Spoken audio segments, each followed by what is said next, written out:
Hi everyone, it's Brandon Gillespie here again on Facebook Live. I'm here doing a MECCA moment with the co-owner of the MECCA Group LLC. It was so successful last time, we thought we'll come back and give you some more tips on how to parent during the pandemic. I'm here with Dr. Mercedes Ebanks. How are you, Dr. Ebanks? I am doing well. Doing well. How? What is it? Day number 45? I don't even know what number are we on here. Yes, it's the second week. Second I'm week. counting weeks. You're counting weeks. Yes, I'm I counting actually weeks. don't know And what the date. homeschooling week 2. Homeschooling week two. How has it been homeschooling so far? It's there's a lot of breaks. Now I understand why school lunches are the way they are because it's now starting to look like school lunches after having to cook so many meals. Yeah. But it's been it's been interesting. It's a lot of bonding time. It's a lot of appreciation again for the all the educators out there.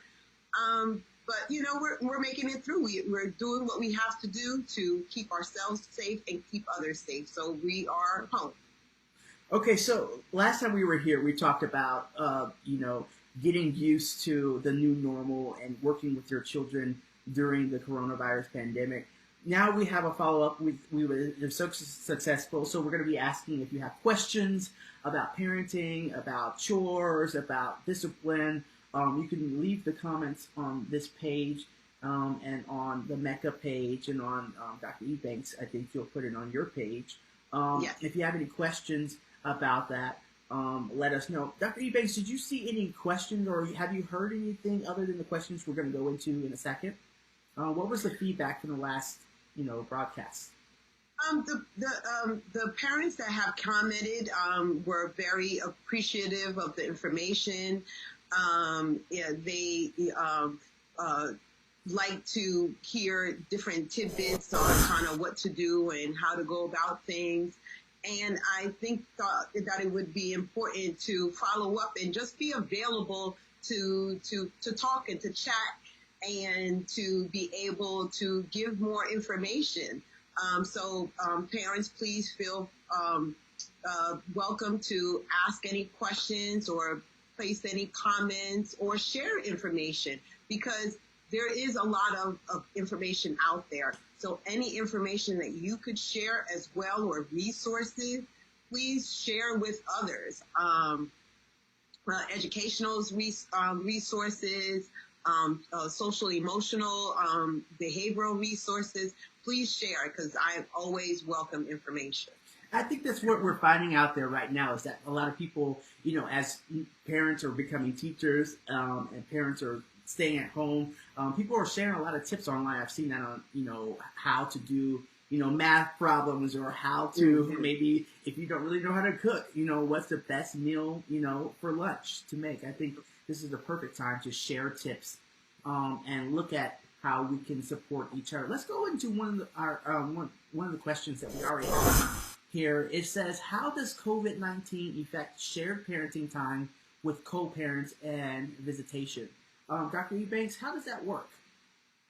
I think it's very important to continue to follow to the best of the co-parent's ability to follow the court order if there is one regarding visitation. That way there's less disruption to the children's schedule and to allow both parents to continue to parent during their allocated times.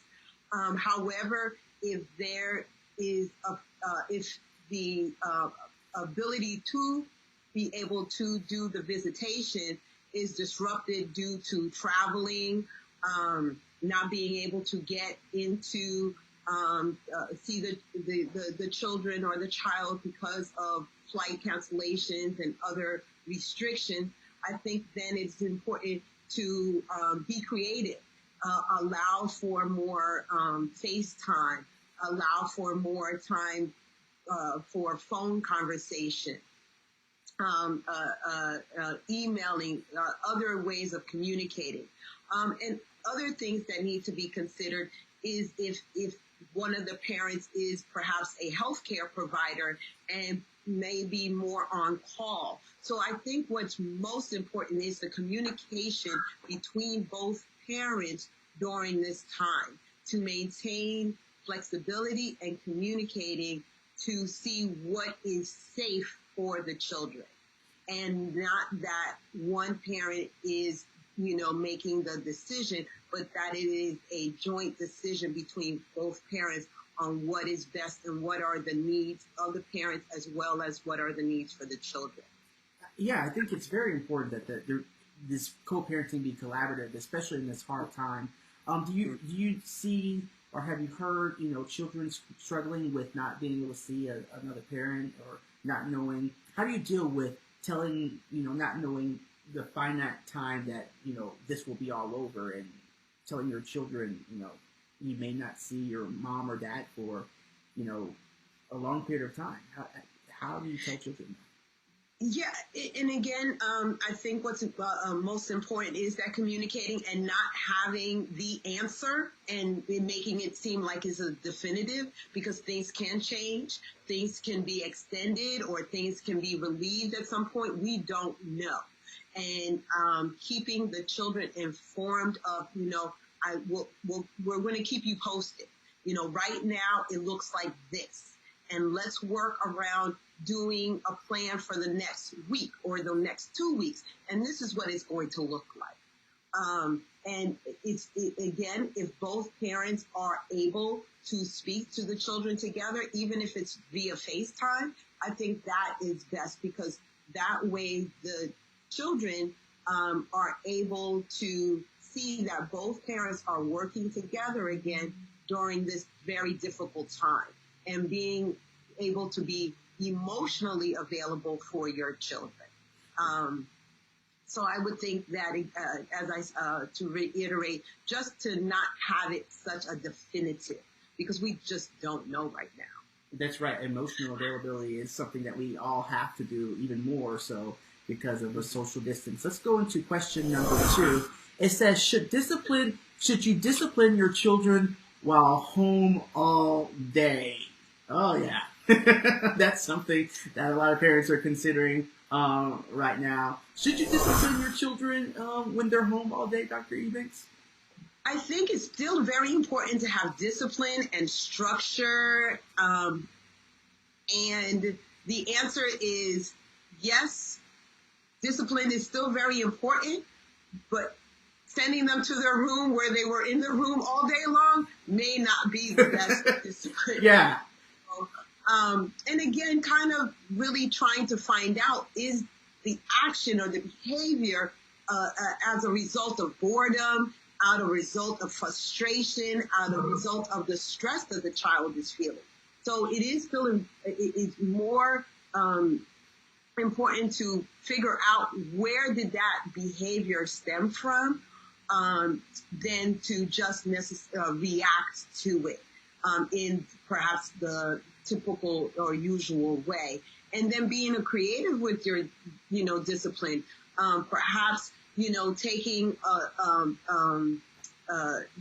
adding extra chores, or having to write letters in the sense of, an essay on perhaps why this, behavior wasn't appropriate, than necessarily taking away the cell phone and not being able to allow them to have any social communication. Because again, this is a time of, for some, social isolation, not just social distancing. For some children, this is social isolation. So looking at what the behavior is and kind of really figuring out where it stemmed from, and figuring out what would be the most appropriate way. Because to punish a child to stay in the house for a month right now, they're doing that anyway. Yeah. But the child still needs some fresh air outside. Yeah. So yeah, I think you guys have to be creative. You're right. It's such a stressful time, and we all manifest our our frustration or stress in different ways. And I think what you say is it is a stressful time, and maybe some of those discipline strategies may have to be relaxed during this crazy time where there's nowhere else to go. But to in their room. Right. Right. Okay. Let's look at our third question here. It says, what should a parent do if they are finding themselves losing it more often? Yeah. Yeah. What should parents do, Dr. Take that deep breath. Take it in and take it out. Yeah. Last week we spoke about parents needing their own time, some me time, taking their breaks in between the day, because the day is now looking like 24 hours in your home with your, children.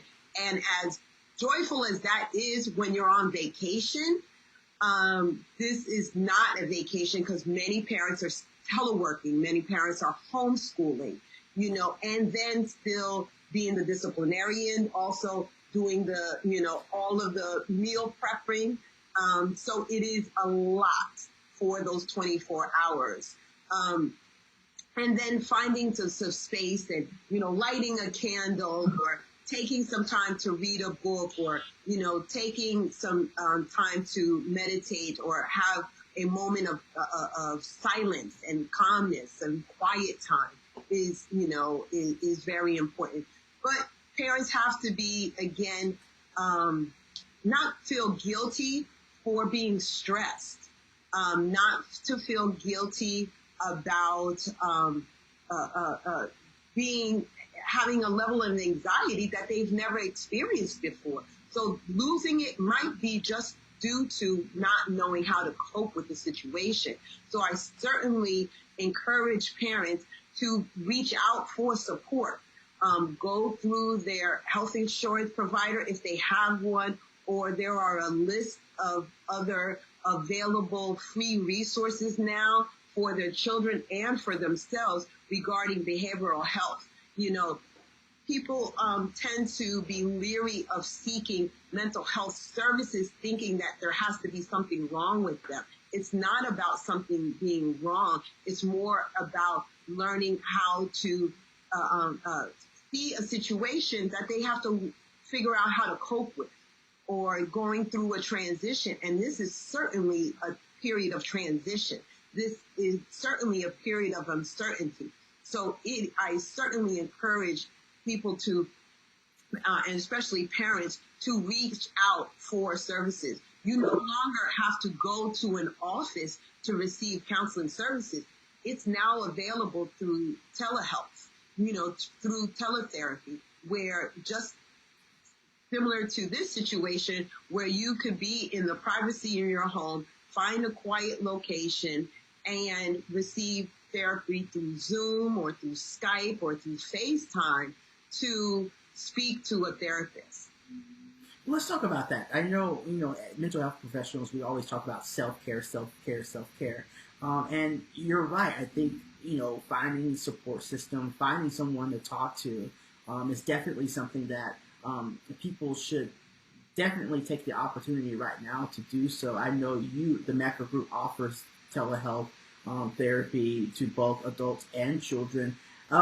How does one reach out to find those services, or if they're going to go to you, what would they do? Just call the number, or? Yes, they certainly could look at reach out to us through our website, the MECCA Group LLC.com, as well as contact us at 202-529-3117. And also through, if we're not the provider for you, the important thing is to find a provider that best suits you and is available to you. We have a listing in Psychology Today, as well as other very experienced therapists through Psychology Today. Individuals can also go through their insurance carrier. We accept Blue Cross Blue Shield Care First clients, but if that is not who you have as an insurance provider, you certainly can reach out to your insurance carrier, go onto the website, and they have a listing of mental health professionals that can assist. Dr. Ebanks, so let's just talk about your experience. How has your experience been so far in, you're a professor. You do. You're a co-owner of a counseling and testing group. So how has your experience managing all these things and components at once? How has that been for you? I have to laugh because it's a balancing act. It's new. I've teleworked before, a day here and there, once a week. But my children are at school when I telework, or they might be home from school for a day and, you make modifications. But when it's, here weeks at end where it was just announced that it's 4 more weeks of homeschooling, then it's like, oh, okay, all right, let's think of a plan for those, So sometimes our schedule for the day changes. I typically have what is called a tentative schedule for the week, but that may change based on meetings that I may have for work regarding video conferences. So I'll modify that, but I also have to look at the time spent with my children too. I have a 5-year-old and a 10-year-old. One is, my 10-year-old's in the 5th grade. They're in 2 different levels academically, where I could leave the 10-year-old more independent in terms of her work. And I can do that as well for the 5-year-old, but I still have to do more check-ins. So in between video conferences, I'm running up the stairs and seeing how she's doing and kind of doing a check-in, making sure that I have lunch with them, making sure we have still dinner together, that I stop it at a certain point, and I may return it after they go back to bed, as I usually have done anyway, between, being a co-owner of a business, also being faculty, and,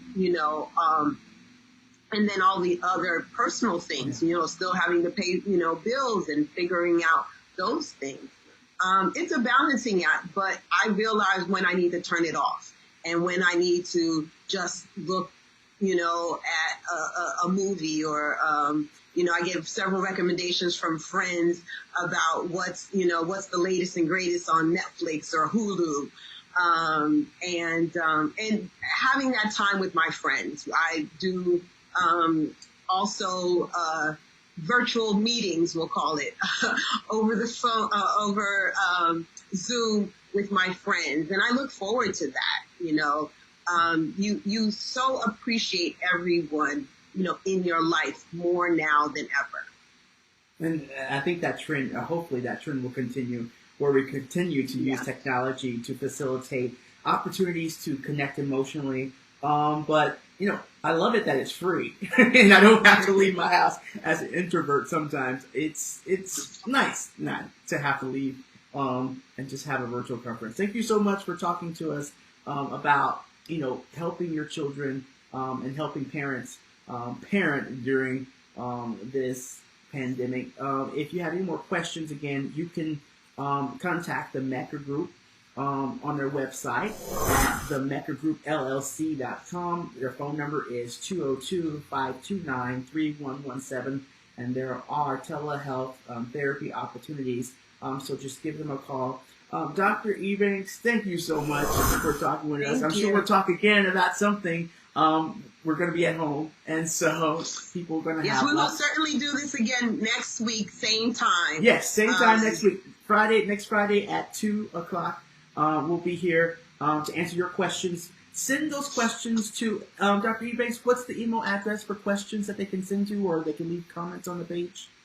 They could leave comments on the MECCA Group, or you could send a private message if you would like with your questions. We will not disclose your name if you wish not to, for that not to happen, as well as feel free to email me at mebanks@themeccagrouplllc.com. All right. Thank you so much, Dr. Ebanks. So see you later. See you next week. Okay. Thank you. Bye-bye. Bye. Have a good week. You too. Another MECCA moment here on Brandon Live. Great tips. Again, if you have questions, you can leave comments here at the bottom of this Facebook Live. You can also go to the MECCA Group LLC Facebook page, and also go to their website, MECCAGroupLLC.com. Okay, we'll see you back here next week. Take care of yourself and each other. Bye-bye.